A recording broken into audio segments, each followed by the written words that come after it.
उज्जैन में नवरात्रि की तैयारियों के बीच गरबा पंडालों में सुरक्षा और सख्ती बढ़ गई है। उज्जैन आलोट की सांसद अनिल फिरोजिया ने कहा है कि गरबा पंडाल में दूसरे धर्म के लोगों को आने की जरूरत नहीं है। उन्होंने कहा कि गरबा पंडाल में आधार कार्ड, कलावा और टीका देखकर ही प्रवेश देना चाहिए। अगर कोई जबरदस्ती करता है तो कानूनी कार्यवाही की जाएगी। सांसद अनिल फिरोजिया ने स्पष्ट किया कि गरबा पंडाल में सनातन धर्म के हिसाब से गरबा होगा और हमारी बहन बेटियों की सुरक्षा हमारी प्राथमिकता है। उन्होंने कहा कि हम गेट पर ही आधार, कलावा और टीका चेक करेंगे और मोबाइल हिस्ट्री भी देखेंगे। गरबा पंडालों में गैर हिंदुओं के प्रवेश को रोकने के लिए आयोजक सख्ती दिखा रहे हैं। लव जिहाद रोकने के लिए युवतियों को इस बार तलवार के साथ गरबा खेलने का भी प्रशिक्षण दिया जा रहा है। उज्जैन में रिदम ग्रुप के साथ उज्जैन सांसद अनिल फिरोजिया ने संरक्षक में निराद डांडिया का आयोजन किया जाता है। गरबा पंडालों में सुरक्षा के कड़े इंतजाम किए गए हैं। पुलिस और प्रशासन की टीमें गरबा पंडालों की निगरानी कर रही है। सांसद अनिल फिरोजिया ने कहा कि गरबा पंडाल में कोई जबरदस्ती आएगा तो कानूनी कार्यवाही करेंगे। बता दें कि एक दिन पहले उज्जैन आई काजल हिंदुस्तानी ने गरबा पंडाल और लव जिहाद को लेकर कहा था कि मध्य प्रदेश लव जिहाद का हॉट स्पॉट बनता जा रहा है।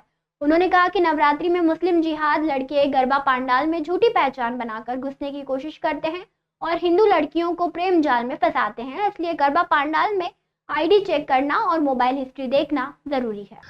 वही कल से हमारी नवरात्रि का पर्व, महापर्व प्रारंभ हो रहा है और जो इसमें दुर्गा माता, शक्ति माता की आराधना होती है, तप होता, उपवास होते हैं, यज्ञ होता है और हमारी माता बहनें जो हैं वो गरबे के माध्यम से माता की स्तुति भी करती हैं।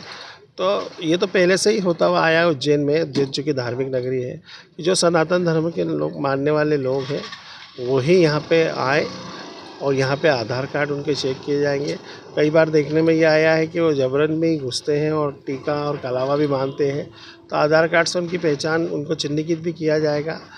और अगर अवैधानिक तरीके से अगर वो घुसते हैं, जबरिया घुसते हैं, तो उनके ऊपर पुलिस कार्रवाई भी की जाएगी। वो पहले भी हुई है पुलिस कार्रवाई। तो क्यों किसी के अपने अपने धर्म का आप पालन करें, कोई किसी के धर्म में क्यों हस्तक्षेप करे, क्यों बिगड़ बुलाए जाए। तो ये गाइडलाइन तो है शुरू से। मैंने कहा ना, अपने अपने धर्म का पालन करो, दूसरे के धर्म में घुसने की कोई ज़रूरत नहीं है। आप अपने धर्म का पालन करो। अगर आप सनातनी हो, सनातन धर्म को मानते हो, तो बिल्कुल आइए, माता बहनों बेटियों के साथ आइए, स्वागत, अभिनंदन है। लेकिन आप सनातन धर्म को नहीं मानते, दूसरे समाज के हैं, तो आपको ज़बरदस्ती तो नहीं आने देंगे।